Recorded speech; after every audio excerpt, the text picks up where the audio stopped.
Ciao a tutti, bentornati sul nostro canale Due Italiani in Cambogia. L'avventura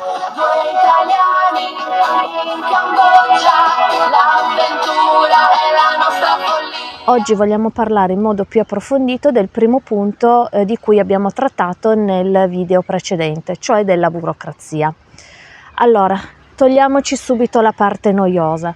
Se volete aprire un'attività perché volete lavorare in Cambogia, vi conviene farvi seguire da un agente locale, perché i documenti sono generalmente scritti in Khmer, che sarebbe la lingua loro ufficiale, e non sempre sono tradotti in inglese, o comunque all'interno di questi uffici non tutti sono in grado di parlare in inglese, quindi conviene veramente farsi seguire da un agente locale, e più o meno queste agenzie di servizi si trovano bene o male nelle principali città. Passiamo invece alla parte più veloce, più facile, quella che interessa generalmente a chi vuole andare in Cambogia, cioè ai visti.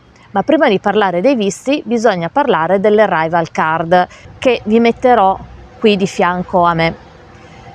Ok, che cos'è l'arrival card? È semplicemente la parte digitale che sostituisce il cartaceo che bisognava fare in aereo e poi presentare all'immigrazione. Ma attenzione, bisogna farla non prima di 7 giorni dalla data di arrivo. Tanto anche se provate a farlo prima, comunque il sistema non ve lo fa fare. Fate attenzione, utilizzate solo i link governativi. Spesso mi chiedono: ah, ma quanto costa l'arrival card? Niente, è gratuito, si fa online. Quando arrivate in qualsiasi tipo di aeroporto avete già tutti i documenti in mano e vi potete presentare direttamente all'immigrazione.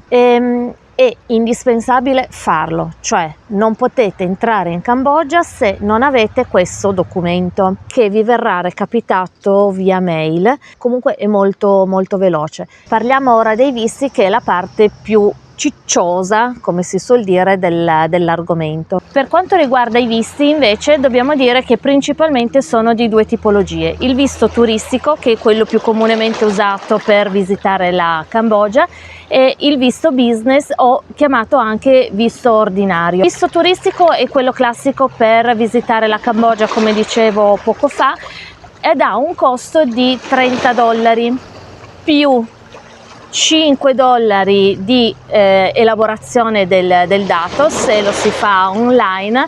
Un'altra caratteristica del visto turistico, di cui vi metto un'immagine qui di fianco, è quella di essere valido solo ed esclusivamente per 30 giorni, con la possibilità di estendere questa validità solo per ulteriori 30 giorni.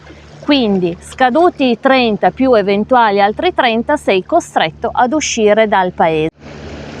Quanto tempo prima devo fare il visto? Allora, il visto ha una validità di 3 mesi, vuol dire che il visto vale dal al e all'interno di questa validità ci deve essere la vostra vacanza. Quanto tempo prima posso fare il visto? Bastano anche 10-15 giorni prima, tanto ha una tempistica lavorativa massimo di 1 settimana. Fatelo 20 giorni prima, va bene. Ah, una cosa che mi sono dimenticata di dire: il visto io consiglio comunque in ogni caso di farlo online, ma si può fare anche all'arrivo nei principali aeroporti e anche nelle frontiere via terra.